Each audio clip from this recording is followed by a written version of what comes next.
Жас келген сайын ұйқы қашады екен. Бұл Құдайдың құдіретін айтсаңшы, жас кезде адамның ұйқысы бір қанбайды шіркін-ай. Ешкім оятпай-ақ бір тәулік жатып ұйықтасам деп жас кезінде талай армандаушы еді. Сол арман күйінде қалды ғой. Ал қазір орныңнан тұрмай бір тәулік емес, 10 тәулік жатсаң да болады. Бірақ құс ұйқы болып әдеттеніп алсаң қиын екен. 1-2 сағаттан артық ұйықтай алмайсың. Мамық төсегің жамбасыңа батып, біресе бүйрегің, біресе басың ауырып, ақыры жатқызбай тұрып аласың. Тұрғанда қайда барасың? Қаланың бір бөлмелі пәтерінде, оның үстінде қасыңдағы диванда қорылдап жалғыз жатса. Қадиша таңсәріден жұмысқа баратын ұлының мазасын алмайын деп, қанша жатса да таң атпай қойды. Жайлап тұрып ас үйге шықты. Сағатқа қараса енді ғана 4-тен асыпты. Баласы жұмысқа 8-ден аса кетеді. Сондықтан сағат 7:30-ға дейін қозғалмай ұйықтайды. Жас кезінде бұл да маубас болды, оянбайды деп қалжыңдаушы еді. Қамбар да тура сол жер қозғалып жатса да қозғалмай ұйықтай береді. Бүгінде Қадишаның бар ермегі ас үйде ұлдың ас суын әзірлеу. Басқа тірлік жоқ. Істеймін десе тірлік жетеді ғой. Қол аяғы икемге келе бермейді. Күндіз кішкене далаға шығып серуендеп келейін десе де 3-ші қабаттан шыға алмайды. Сондықтан ұлдың дем алуын күтеді. Бір күн демалысын шешесіне арнағысы келмей тыжыраңдап әрең шығатындықтан ұлын жиі мазалай беруге батылы жетпей, оның көңіліне қарап 2 жылдан бері даланы көп қабатты үйдің балконынан тамашалайды. Осы балаға бүкіл өмірін арнағанына, өмірден күткен сыйы осы болғанына өкінеді. Мұндай өмір өңі түгілі түсіне де кірмеген.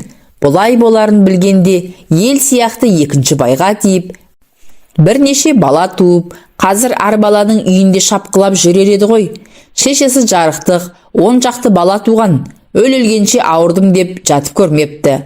Өзінің сөзімен айтқанда, ауруға да бап керек. 1 ай үлкен ұлдың баласын бақса, келесі ай 2-ші қызы апа деп қиылып келіп тұрады. Одан қалса кенжесі, өз шешемді өзіме қайтарыңдар деп бәле салып, шешесін машинасына отырғызып алып кетеді. Оған ренжіп жатқан шеше жоқ, орамал жалпылдап кетіп бара жатқаны. 80-ге келгенше немерелерін бағып, әр баласының қуанышы мен қайғысын көтерісіп жүретін анасының бірде-бір рет қиналдым, шаршадым дегенін естімепті. Бәріне қолынан келгенше көмектесіпті. Бірақ еш уақытта бір баласының өміріне араласпаған екен. Қадиша 30-ға келмей, жесір қалған кезде де, балам, қандай шешім қабылдасаң да қолдаймын, өз шаңырағыңда қаламын десең де еркің. Бірақ шағын ауылда жесір әйелге өте ауыр болатынын ұмытпа шырағым. Бірақ Құдайға шүкір, ұлың бар, ертең-ақ өсіп кетеді. Ал кетемін десең, қазір-ақ алып кетемін. 2 қолға 1 күрек ауылдан да табылады, деген. Ес біліп қалған ұлын ағайын туыстан бөліп, нағашыларына қаңғып келген жетімек дегізгісі келмеді. Өзінің мінезі де жетісіп тұрған жоқ. Жастайынан ел басқарып, өз айтқанымен өмір сүрген Қадиша біреудің есігіне барып күн көре алмайтынын түсініп қалып қойған. Содан кейін бірде-бір рет күйеуге шығайын деген ой келмепті. Әйтпесе Қадишаның артынан шамалып түскен талай еркек те болды. Осы жалғызды өсірсем, үйлендіріп немере сүйсем, маған одан артық қандай бақыт керек деп, қасында ешкімді жолатпаушы еді. Енді міне сенген ұлының жатысы. Өз ойынан өзі шоши бастады. Ішінен, Құдай, күпірлік етсем кешіре көр, деп жалынып алды. Осы ұлдың өстіп жатқаны ең бірінші менің кесірім. Әйтпесе, кімнен кем? Қадишаның ойына ұйықтап жатқан ұлы түсіп сағатқа қарады. 6-дан асып кетіпті. Ойбу, отырсам жақсы, бала аштан кетеді ме? Таңғы ас әзірлеп жіберейін деген оймен асқамына кірісе бастады. Бұл дастарханын жайып бола бергенде ұлы да тұрды. Апа, бүгін жұмыртқа қуырдыңыз ғой деймін, исі мұрын жарып барады, деді де анасын құшақтап бетінен сүйген соң дастарханға отырды. Баласымен өстіп, таңертеңгісін және кешкісін бір дастарханда жарты сағат қана отырғаны болмаса, күні бойы Қадиша жалғыз. Бірақ кімнен көреді? Бәріне өзі кінәлі. Баласын жұмысқа шығарып салып, теледидардың алдына барып отырды. Күндегідей Қазақстанның 15 каналын бір сүзіп шықты. Не деген бітпейтін үндімен түріктің сериалдары десейші. Ойына тағы да немерелері түсті. Мұрнына сәби иісі келгендей болды. Бұрынғыдай сағынғанда хабарласа да алмайды. Келіні басқа жігітпен тұрмыс құрып, қазір ортақ балалары да бар. Өздерімен өздері тұрып жатыр. Бекер обал не керек? Келіні жаны қалмай тұрады. Бірақ жаңа күйеуі қасында болса, ыңғайсыз болып қалама деп өзі тартыншақтайды. Бәрі сол қаншықтың кесірі деді ішінен. Бұл жалғанда адамның ойындағысының бәрі де бола берсе, онда қызық болмай қалатын шығар. Құдайдың кімге, неге ынтызар екенін мүмкін Қадиша да қатесін түзеп алар ма еді соны білсе. Қадиша күні бойы үйде жалғыз болғасын, күнде отырып та, жатып та, оймен өткен өміріне сапар шегеді. Қай жерден қате жіберді, соңғы 10 жыл бойы соны таппай жүр.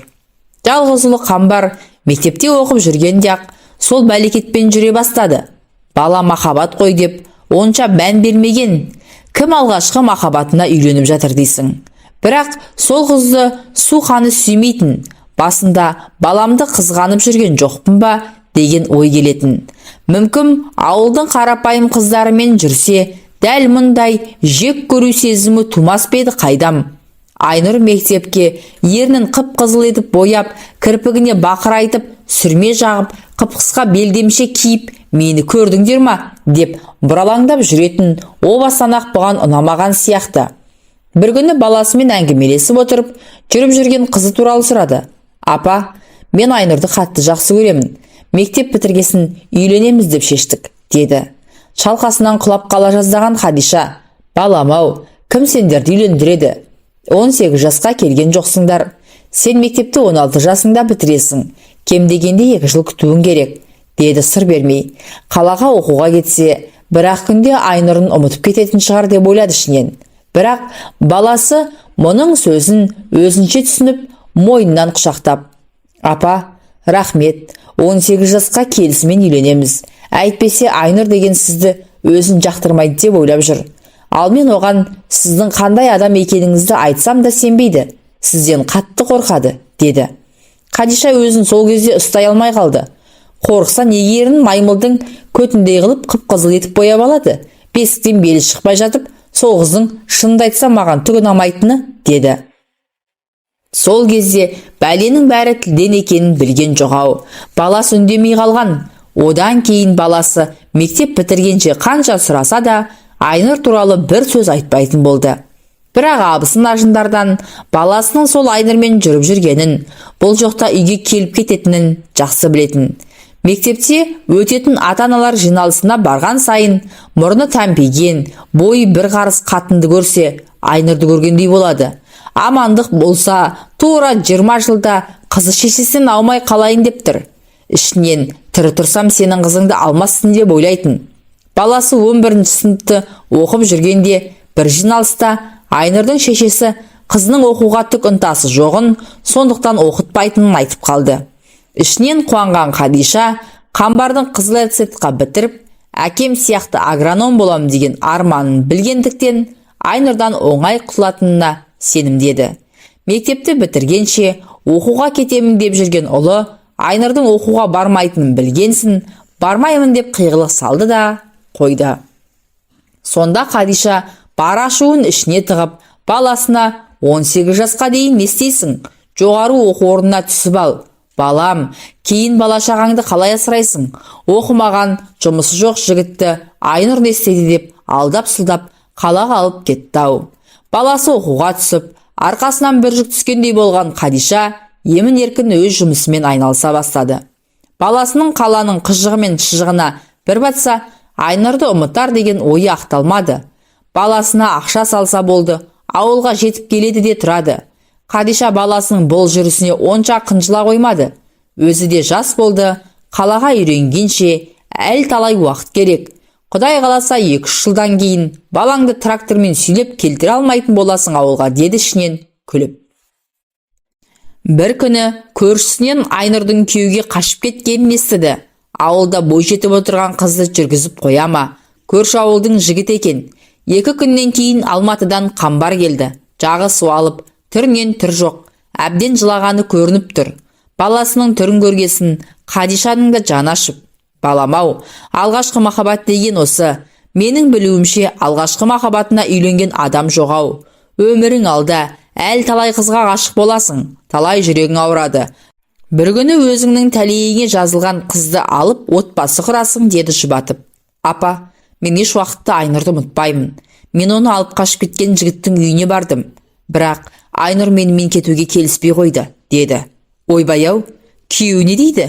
Мына қыз бұзылған екен, жігіті іздеп келді дейтін шығар. Қарап отырмай қыздың өмірін бұздың ба? Деп Қадишаның жүрегі зырқ ете қалды. Жоқ, ешкім көрмеді. Айнұрды күйеуі сыртқа алып шықты. Далада сөйлестік. Айнұр өзі келісіп тиіпті. Сондықтан бармаймын деді. Мен алдаған екен Айнұр, деді өз бөлмесіне кіріп барып. Қадиша Айнұрдан оңай құтылғанына мәз болып еді сол кезде. Бірақ баласы одан кейін мінезі тұйықталып, күлмейтін, бір тоң мойынға айналып кеткен. Қадиша жас қой, мінезі әлі талай өзгерер деп жүре берді. Тек баласы дипломын жазып, қорғауға кетіп бара жатқанда ғана қалаға біреу бар шығар деген үмітпен, балам, біреуің болса дипломмен бірге ауылға ертіп келсеңші. Мен қашанға мына үйдің ас-суын дайындаймын, дегенде ұлы. Апа, ешкімім жоқ. Егер өзіңіз көздеп жүрген қызыңыз болса, Сырғатаға беріңіз. Дипломды алып келгесін, үйлене саламын, деді. Қадиша баласының келінді өзіне таңдатқанына ішінен баламның ақылы толығысыған екен, тәрбие дұрыс берген екенмін деп қатты риза болған еді-ау. Таңдауы марқұм күйеуінің 5 жыл бірге оқыған курстасының Жансая деген қызына тоқтады. Ұлымен сөйлесіп еді. Апа, маған бәрібір, сізге ұнаса болды, деді. Баласының жауабын өзінше түсінген Қадиша дереу Жансаяға сырға тағып, дүркіретіп той жасап, келін түсірді. Қадишаның қуанышы қойнына сыймай, бақыттан бас айналып жүріп, баласының ішкі дүниесіне көңіл бөлмепті. Жап-жас жігіттің қызбен жүрмей, өзіне таңдатқанына да қарамаған екен бұл. 1 жылға жетер-жетпес немерелі болды. Қуаныштың үстіне қуаныш болып, өмірінде өзін ең бақытты сезінген уақыты осы шығар Қадишаның. Бірақ бұған келгенде Құдай қуаныштың артынан үйіп төгіп, қасіретті де беретін ұмытып кетіпті сол кезде. Қамбар отбасын құрғанда 2 жыл болып, келінмен екеуі үйған айрандай тәту-тәтті тұрып жатқан. Бір күні баласы: апа, курстасым үйленіп тойға шақырыпты. Алматыға соған барам, келініңіз екеуіңіз рұқсат бересіздер ме? Деді қиылып. Жансая екіншісін әнеміне босанып қалайын деп отырғандықтан, екеуі де барсаң барып кел деді. Содан ақ кейін Қамбар Алматыға барып келейін дегені көбейді. Ойлап қараса, студент кезде Айнұр күйеуге кеткеннен бері Қадиша баласының бір күлгенін көрмеген екен. Үйден кетіп, сыртқа шыққасын ақыл тоқтатып, мінезі өзгерген ғой деп, сол кезде онша көңіл бөле қоймаған. Сол тойға барып келгелі, баласы мүлдем басқадан болып шыға келді. Қамбар қалжың айтып, елді күлдіріп, өзі де қарқылдап күлгенде Қадишаның өзі шошып қалады. Үйленгелі күйеуінің күлмек түгіл езу тартқанын көрмеген Жансая шыдай алмаған сияқты. Бір күні таңғы шай ішіп отырып: апа, Алматыға барып келгелі Қамбар қатты өзгеріп кеткен сияқты ма? Деп енесіне қарады. Иә қызым, мен де байқадым. Негізі Қамбар бала кезінде осындай қалжыңбас болатын. Кейіннен оқуға түсіп есейгесін мінезі ауыр болып кетті. Мүмкін Алматыға барып ескі достарын көріп көңіл жайланған шығар. Әйтеуір бір езуі жиналмайтын қалжыңбас болып алыпты, деді жаңа ғана үйден шығып кеткен ұлының қылықтары есіне түсіп. 1-2 апта өткен соң ұлы: апа, ары-бері ойлап, 2-ші жоғары оқу орнында оқып алсам деп шештім. Менің агрономдық білімім қазір сұранысқа ие емес, ал заңгерлікті оқып алсам жақсы болар еді. Осы ауданда білікті адвокат жоғын өзіңіз де білесіз, деп шешесі мен әйеліне қарады. Қадиша еш арам ойы жоқ еді, баласының болашағын ойлап отырғанына ұнап. Келін мен баланы қайтесің, деді де, келін жаңа босанды, сондықтан оларды жібере алмаймын. Сен одан да айына 2-3 рет өзің келіп тұрасың. Әйтпесе мен жалғыздықтан әбден шаршадым деп келінін жібергісі келмейтінін айтты. Баласы да қуанып кеткендей болды. Апа, Жансая сіздің қасыңызда қалмағанда қайда барады екі баламен, деді. Сол сөзден кейін-ақ жас қой оқып алсын мен тірі тұрғанда деп Қадиша баласының бетін қайтарған жоқ. Келіні немерелерімен өз күндерін көріп, қамбардың жолын тосып, мәз болып жүре берді. Басында бір айдай бір-екі рет келіп кеткетін қамбар жұмысқа тұрдым деп 2-3 айда әрең келетін болды. Одан кейін тіпті 5-6 айда қарасын көрсетпейтін болған. Жансая да балаңыз бізді ұмытып кетті-ау деп анда-санда бұған айтып қояды. Баласының дала безер болып кеткені бұған да ұнамай жүрген. Ішінен бүйтіп оқығаны құрысын, бекер жіберген екенмін, келінге обал болды-ау деп ішінен күйініп те қояды. Бір күні жұмысынан шаршап келсе, үйде құдасымен құдағи отыр. Келінің түрінен түр қалмаған, жылағаннан беті домбығып ісіп кетіпті. Құдаларын көре сала, амансыңдар ма? Бір хабар бермедіңдер ме? Жұмыстан ертерек келер едім, Жансая саған не болған? Деп Қадиша аң-таң болып, құдалары мен келінің бетіне жалтақ-жалтақ қарай берді. Қадиша, отыр, сенімен сөйлесейік. Біз бір сұмдықты естіп келдік, деп құдағиы сөзін айта бастап еді. Келіні Жансая орнынан ұшып тұрып, жылап, бөлмесіне кіріп кетті. Қадиша жалғызы бірдеңеге ұшырап қалды ма деп, қол-аяғы дірілдеп, босағаға отыра кетті. Біз сені сонау студент кезден танимыз. Марқұм күйеуіңде керемет азамат еді. Саған берсек, қызымыз қор болмайды деп ойлап, сен сұрап келгенде қарсы болмадық. Бір емес, 2 немере туып беріп, ұрпағыңды көбейтіп отыр. Қамбардың мына істеп жүргені қандай қисынға сияды, деп бетіне қарады. Құдағи, не болса айтып өлтірші. Қамбарға не болды? Деді шыдай алмай. Құдасы әйеліне қарап, айттым ғой саған, Қадиша білмейді деп қабағын түйді. Қадиша, сенің балаң Алматыда оқып жүрген жоқ, бір әйелмен тұрып жатыр екен, жақында ұлды болыпты, дегенде естігенде құлағы шуылдап, тынысы тарыла берді. Қадиша сол кезде бір ауруханаға жатып еді, осы ұл үшін құдағиының соңғы сөзін ести алмай қалған болатын. Бірақ неге екенін белгісіз, талып бара жатып Айнұр деген ой келді. Қадиша келін түсіріп, бақыттан басы айналып жүрген кезде Ұзынқұлақтан Айнұрдың қайтып келгенін, жұмыс істеймін деп қалаға кеткенін естіген болатын. Бірақ қанша жыл өткендіктен оны ойына да алмапты. Инфаркт болып, бір ай ауруханада жатты. Қамбар сол кезде келіп, үйіне де соқтпай, ауруханадан қайтып кеткен болатын. Мұның өліп қалсам да Айнұрды келін етіп үйіме кіргізбейін. Менің жалғыз келінім бар, ол Жансая деген сөзіне баласы. Менің Айнұрдан ұлым бар. Сондықтан Жансаямен ажырасамын. Мен сізге басында айттым ғой, Айнұрды еш уақытта ұмытпаймын деп.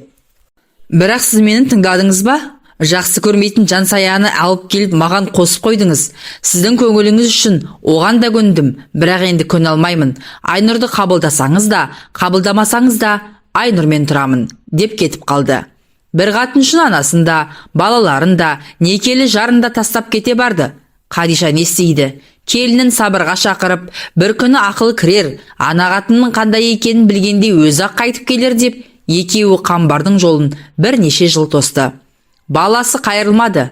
Бекер обал не керек? Келіні Қамбарды күтіп 5 жыл қасында отырды. Ақыры құда мен құдағи қызымызды бүйтіп қорлата алмаймыз деп Жансаяны алып кетті. Қадиша даңғарада үйде жападан жалғыз қалды. Қаладағы ағасы, кешке дейін жұмыстамын, әйелім 2 кішкентайыммен үйден шыға алмай қалды. Есі кіріп қалады ғой енді. Бесікті тербетсе де көмектеп, Айнұрды 6 жасында қалаға алып кеткен болатын. Өскенше Айнұр қалада оқыды. Кейіннен жеңгесі, қыздарыңыз бой жетіп қалды, анау мынау бола қалса менен көрмеңіздер деп Айнұрды әке-шешесіне қайтарды. Сөйтіп Айнұр 7-ші сыныпты ауылға келіп жалғастырды. Ес білгелі қалада болған Айнұрға ауыл көзге тым қораш болып көрінді.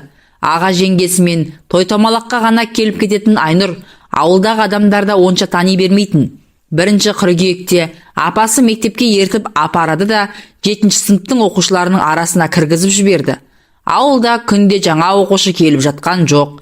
Бүкіл ауыл балалары бұған ғарыштан келгендей тамсана қарағанда, өзіне деген мұндай қызығушылықты бұрын басынан кешіп көрмеген Айнұр өзін жұлдыздай сезінді. Қыз емес пе? Өзінің киімі бәрінен әдемі, құйып қойғандай жарасымды екен мектептің ауласына кіре салғанда байқаған. Мұндай киімді қаланың қыздарынан кем етпейміз деп аға жеңгесі алып берген болатын. Қалада көптің бірі болғанша, ауылда жұлдыз болған дұрыс па деген ойда келді.